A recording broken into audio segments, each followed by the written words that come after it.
Secrets from the Inside: How to Buy a New Car Below Dealer Cost. And I will allow you, because you do this really well. You're one of the few human beings who's read that book cover to cover. And I would love, and this is for my purposes too, to hear you do maybe a quick 30-second, maybe a quick minute intro of that. From my understanding, you read the thing like 55 times, right? and 9. I've and read the book 9 times. it's literally not available anymore, which people don't know. But it was the real meal deal as far as a book. It was something I believe that was 20 years ahead of its time. I believe that the life right now, 2022, is mirroring a lot of things that I wrote about back then. It was really just helping people buy a car without the notorious nonsense that goes with car buying. And the most important thing is, it was before the internet. It was before the internet, and that's the key. I got to turn it back to you a little bit, honestly. And honestly, your quick little review, Val, and I'll kind of segue from there as far as chatting about it. You mentioned that the book is not available.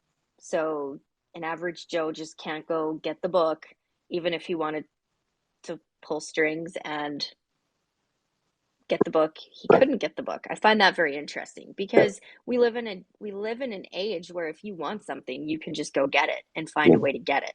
Yeah. Not this time. So you're standing firm that you can't just go get the book, that this book is, maybe it's just hard to get, Greg. Are you 100% sure that you can't just go get the book? You see, now you're challenging me. I believe there's an internet site out there. As you probably know, once you have an ISBN number, that means you're a real player. You know, your book has an ISBN number, so I guess it can go through any grocery checkout in the world and be bought. You're technically. But the ISBN world, once you get that, you get a lot of, can you imagine, booksellers, book buyers, people want to sell you stuff, whatever. And I published this in 1991. And I never do anything with unlimited supply. I always put unlimited supply. I never talk numbers on the air, but I do limited supply. Because if something's unlimited, you'll never establish a value for it. You know, if it's unlimited, it'll be 99 cents on Amazon or something. You know, I'm not on Amazon right this minute. I'm the only publisher writer I think of the world that's not on Amazon, and it's by choice. But either way. Okay, so you published this book in 1991. Right. Why did you pick the publisher that you picked? Tell me all about it. Are you serious? Where goodness did you do your research, Val? Here you go. I looked for publishers across the gambit. I was a young businessman in Venice, Florida.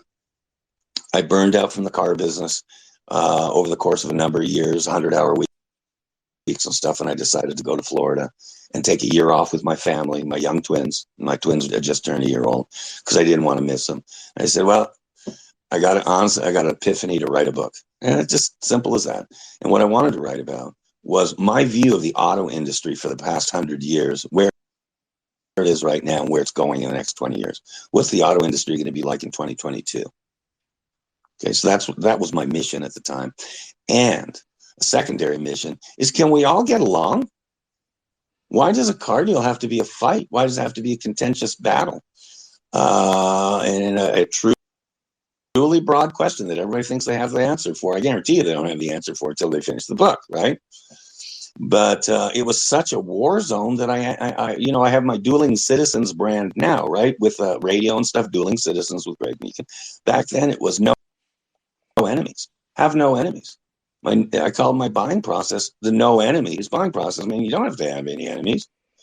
And so it was technically ahead of its time. I still think it might be more ahead of its time than now with how polarized we are as a culture. Never mind car buying, but politics. Imagine that. So it was really by mission and by a just a love of writing that I published it. And when I'll segue right back, there are some books booksellers out there that say it's available, And I don't think so. I think they're advertising it, but they don't have the book available. I know that because I went to every credible publisher in the world in Venice. I wanted to do this, but I wanted to be a raw and unedited, and my mission in life. I joke it was like Jerry Maguire. I don't know if anyone saw Jerry Maguire when he wrote his it was great, his manifesto. He got fired the next day. Right. I wrote my book in Florida, and I had a whole bunch of car dealers that were pissed off at me because I was revealing secrets. But the secrets are now well known in public with the internet, the advent of the internet. And like I joke, I'm blown away why car buyers still pay way too much, way too much. And why Gen Zs are the worst little offenders and that they believe they're computers and all that stuff. Anyhow, we won't go there. That's another show. But I determined to self-publish back then. It was the only way the publisher could give me a fair shake because it was me. And I opened a DBA in my company at the time called US Publishing. I even remember the address. The address was on Tamiami Trail in Venice, Florida. And I assured, at least myself in my heart, that if I wrote something, if I published something, it would not be censored. It would not be canceled.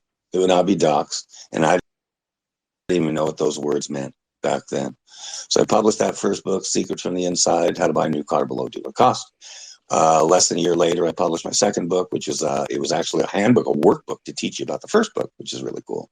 And it was called the Car Shopper's Workbook. Imagine that, the Car Shopper's Workbook for Insiders Only. And then my third one, as you well know, my third book, and it followed the same business model as Be Your Own Publisher, Val. I don't think I've really looked into it right now, and I mean it too. I mean, I don't think I'd look at book deals right now. I really mean, it sounds weird. Maybe if someone flashed some money at my face, maybe, I don't know. But I don't think so because unfortunately, every guy that I know, and I've known a bunch of authors over the years, a bunch, including current authors, like Sheriff Lamb and his wonderful wife. And most of these people self-publish now because if you don't self-publish, and thank God it's become mainstream because of technology. But if you don't self-publish, I don't know how you could ever not be edited, not be changed, not your message either be modified and I'm just not interested in that. So at that time, I started a DBA for a company. I called it US Publishing. I published. Right now I have dozens of. I might even relaunch the name one of these days. But that's how I got the first book done. There might be a copy out there in the world, but I doubt it because my Secret from the Inside is there are about a baker's dozen actual copies left of that book, Val. There's my Secrets from the Inside, a baker's dozen. And I know where they are. I love my original publisher. I love him. Anyhow, was that